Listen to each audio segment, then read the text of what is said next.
When the so-called founding fathers of America landed on Plymouth Rock, not only did they bring with them disfranchised people, they also brought the Freemasonic elements of Europe.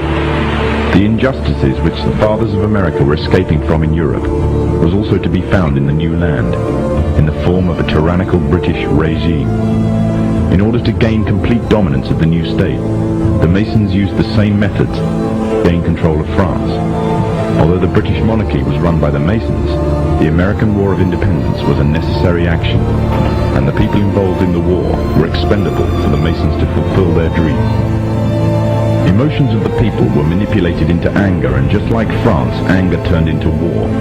This time, however, previous mistakes would not be repeated. The near defeat the Masons faced against Napoleon and his army in Europe taught the Masons a lesson. Any forthcoming leaders of the resistance must follow the Masonic agenda. The best way to do this was to ensure the leader himself was a Mason, and the leader who took the war to the British was none other than George Washington. On the 4th of July 1776, the Declaration of Independence was made. On the 17th of October 1781, the British were finally defeated and surrendered the colonies to the Americans, and the world's first Masonic state was born, a nation that would represent Masonry in every way. A sign of the Masonic presence in America is plainly visible on the dollar bill, which carries a picture of George Washington, the first Freemasonic president in the world, and a picture of the Freemasonic symbol of the so-called all-seeing one eye.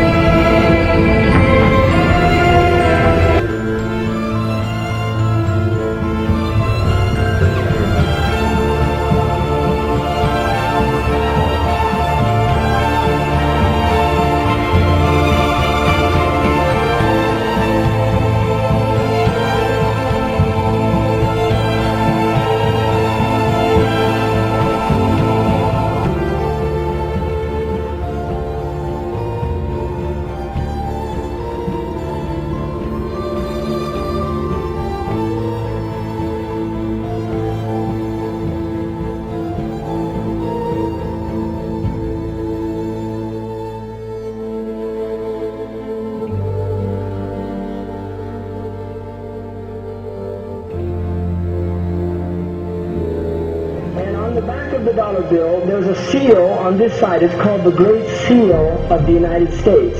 That's what it's called. It's their seal.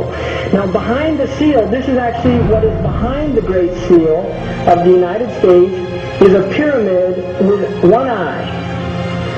Now the one eye is the sun god Ray, which is where we get the word ray, sun rays. It is the sun god, same Mithraic character, and he shows up again and again. This is the Masonic god of the ray.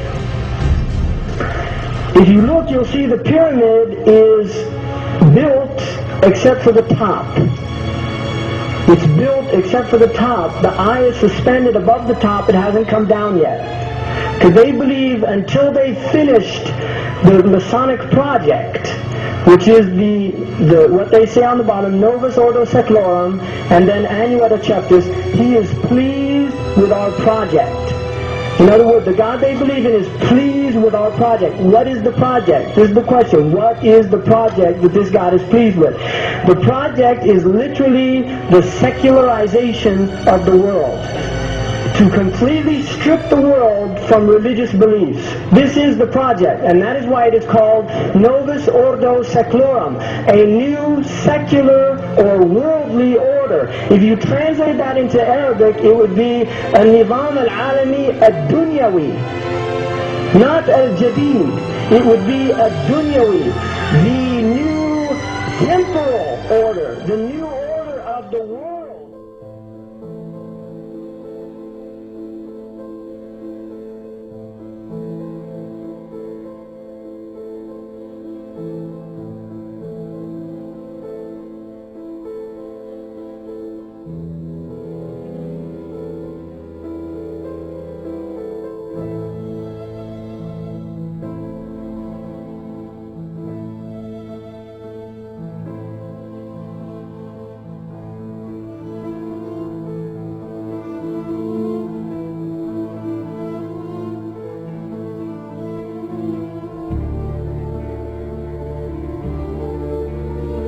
films to symbol cartoons, the Masons have not left anything to chance in promoting their message of a global government.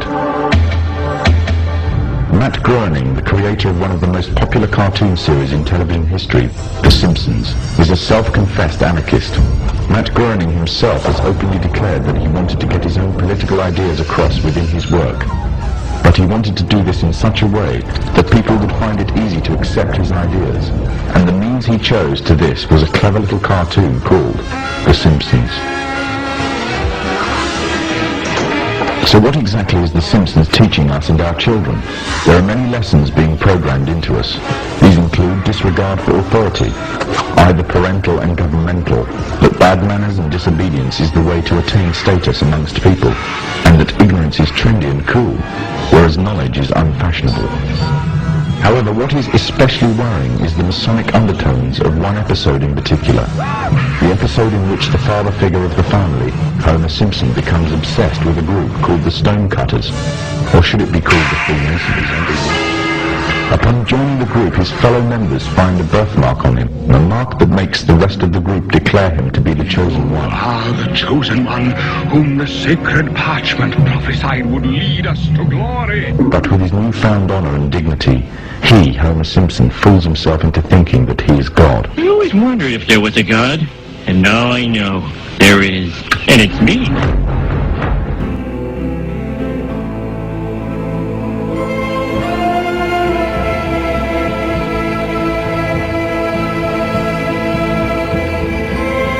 Some may dismiss it as nothing more than a children's cartoon, a bit of harmless fun. But the influence it has on audience makes it a very effective means of propaganda, indoctrinating a people without them even realizing. Its very creators admit that they are propagating their political ideas to the audience in a covert manner. Ideas spread through the domestic television can reach a far wider audience than movies and cinema. And it is through this media that a new concept is being introduced. The concept of one global leader.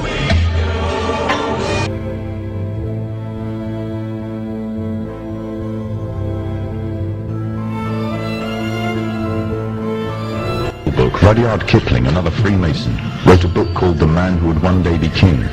This was later made into a big-budget Hollywood film, starring the likes of Sean Connery, Michael Caine, and Saeed Jafari. The book is the story of two soldiers that journey to a country on the edge of India, a country that was once rumored to contain great riches, that once belonged to Alexander the Great. Upon reaching the country, the two soldiers are captured by the local inhabitants, a people called Kafirs, named after their country, Kafiristan. When the two men are about to be killed, a necklace is discovered around the neck of one of the soldiers.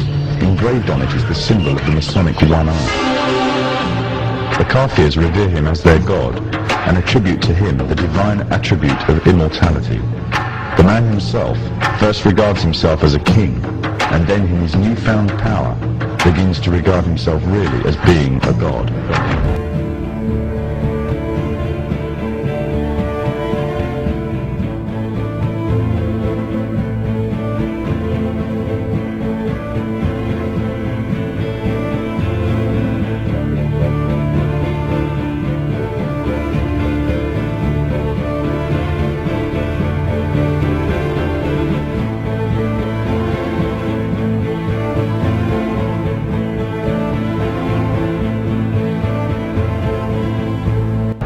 From the Muslim perspective, if not that of others, the similitudes that can be drawn from this story are very interesting.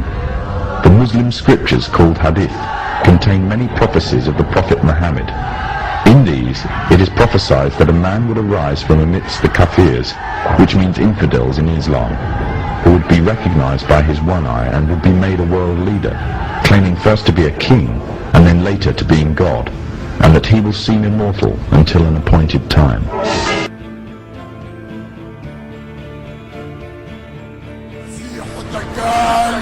مسيح الدجال.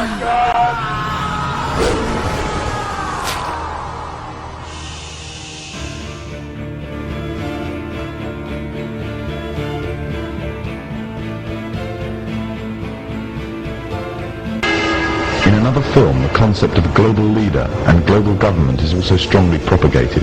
In 1996, the film Independence Day broke all box office records, becoming the 7th highest ranking film of all time. It entranced audiences around the world with a fictional story of an alien invasion on Earth. However, deep within the film's subliminal messages can be found, indicating the Freemasonic presence and the Freemasonic agenda. In the film, there is a military base known as Area 51. It is from here that the military offensive is launched, on which the salvation of the whole world and the future of its inhabitants depends. The entrance to this installation is a pyramid, on which is engraved the symbol of the one eye. The film shows the USA as the forerunner in establishing a global offensive, involving all the nations of the world, an offensive which is devised, controlled and commanded by one man, one overall leader. The film is part of an upsurge in an upsurge of films and television serials on the topics of aliens, UFOs and invasions threatening the whole of mankind. These are gradually fueling the growing interest and public unrest on the issue. This is just one of the many ways in which the Freemasons are paving the way for their global government. The Freemasons are using a number of approaches to drive fear into the hearts of the masses. I occasionally think how quickly our differences worldwide would vanish if we were facing an alien threat from outside this world. And yet I ask you, is not an alien force already among us?